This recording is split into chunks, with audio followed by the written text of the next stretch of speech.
Kita juga memberi MBG, makan bergizi gratis.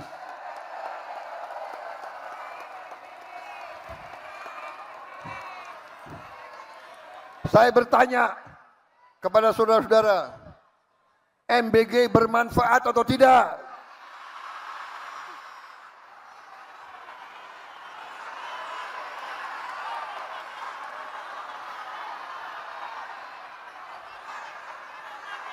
MBG itu sangat penting untuk anak-anak kita. Saudara-saudara sekalian,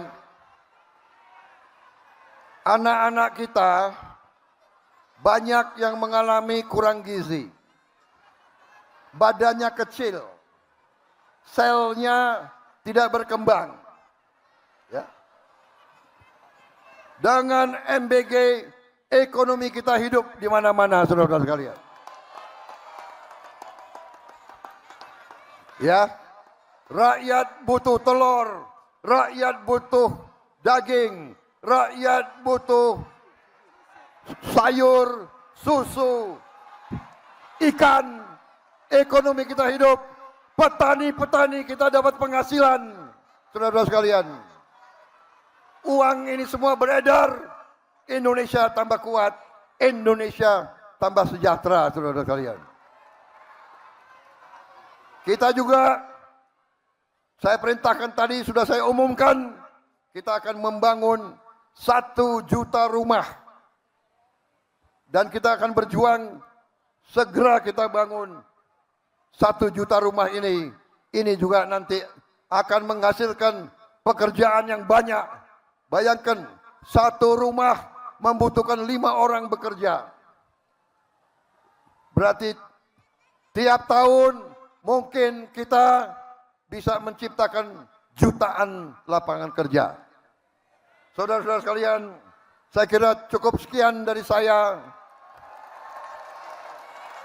Selamat berjuang. Selamat bekerja. Hidup buruh. Hidup rakyat. Wassalamualaikum warahmatullahi wabarakatuh. Salam sejahtera bagi kita sekalian. Shalom, salve om, santi, santi, santi om. Namo Buddhaya, salam kebajikan. Rahayu, rahayu. Merdeka. Hidup buruh. Hidup buruh. Terima kasih. Oke, kita langsung mulai aja ya. Di ulasan kali ini, kita bakal bedah tuntas satu topik yang lagi ramai banget diomongin. Bayangin, ada sebuah program sosial raksasa yang niatnya mulia banget, tapi harus tabrakan sama realita keras kas negara kita. Nah, fokus kita hari ini simpel.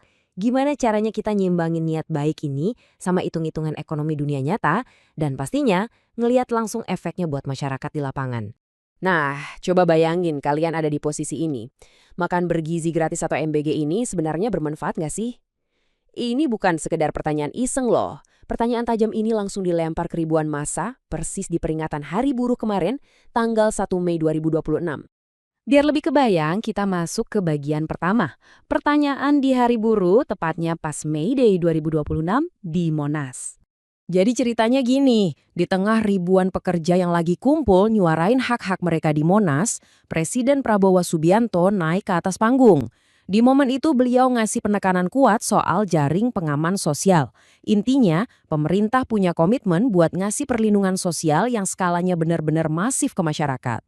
Tapi, ini dia yang bikin merinding sekaligus menarik. Pas Presiden nanya ke audiens, respons dari lautan manusia itu nggak kompak bilang iya atau enggak. Suaranya pecah teman-teman. Ada yang setuju banget, tapi nggak sedikit juga yang dengan lantang nolak.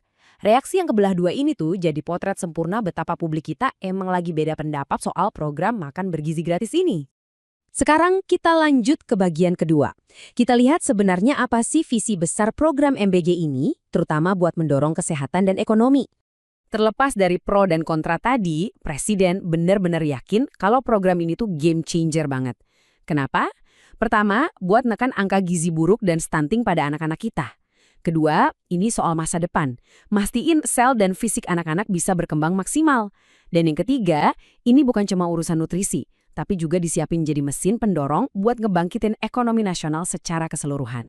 Kalau kita pikir-pikir, efek domino ekonominya cukup masuk akal loh. Gini logikanya, pas jutaan anak dikasih makan gratis tiap hari, otomatis bakal muncul permintaan yang stabil banget buat bahan pangan lokal, mulai dari daging, telur, susu, sampai ikan. Efeknya, duit ini bakal langsung ngalir ke kantong para petani dan peternak kita, muter roda ekonomi dari akar rumput. Dan buat mewujudkan visi raksasa ini, pemerintah nggak main-main. Skala programnya dipercepat buat ngejangkau angka yang bikin geleng-geleng kepala. 82 juta jiwa. Bayangin, 82 juta orang di seluruh Indonesia. Eksekusi logistiknya jelas butuh persiapan yang luar biasa gila.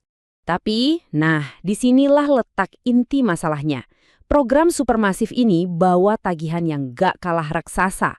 Angkanya nyentuh 335 triliun rupiah. Dan itu cuma buat tahun ini aja. Mau di negara manapun duit segini tuh gede banget.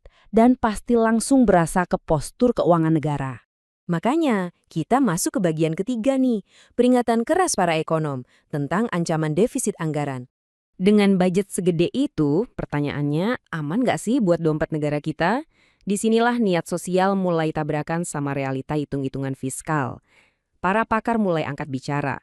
Contohnya di Posatria Ramli, ekonom dari KOR Indonesia. Dia dengan tegas bilang di saat kementerian lain dipaksa hemat biar nggak defisit, sebenarnya jalan paling gampang, logis, dan gampang buat nyelamatin uang negara ya dengan memangkas anggaran MBG itu sendiri. Coba kita bedah risikonya satu-satu ya. Ekonom, bahkan sampai lembaga pemeringkat global sekelas Fitch Ratings bener-bener was-was.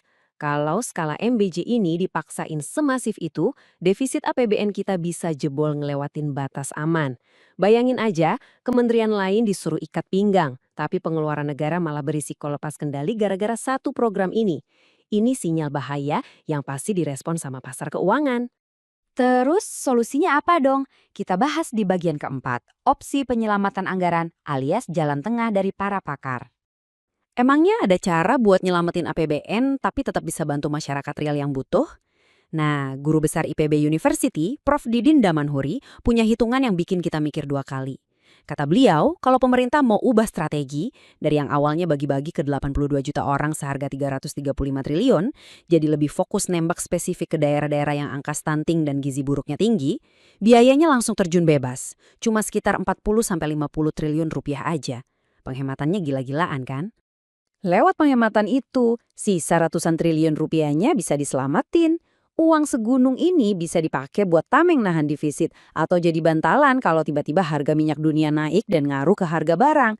Selain itu, dananya juga bisa digeser buat memperkuat bansos lain yang udah terbukti tepat sasaran, plus ngeberesin urusan pembangunan esensial lainnya. Sebagai penutup ulasan kita kali ini, kita dihadapin sama satu pertanyaan fundamental. Menurut kalian, gimana caranya sebuah negara menyeimbangkan ambisi sosial yang keren banget ini, ngasih makan setiap anak, dengan matematika fiskal yang kaku dan bayang-bayang kebangkrutan negara? Kalau sumber daya kita terbatas, mana yang harus diprioritaskan? Coba deh kalian pikir-pikir lagi, karena apapun keputusannya nanti, itu bakal nentuin banget masa depan kebijakan ekonomi kita. Oke, makasih banyak udah nemenin bedah materi kali ini, dan sampai ketemu di pembahasan seru berikutnya.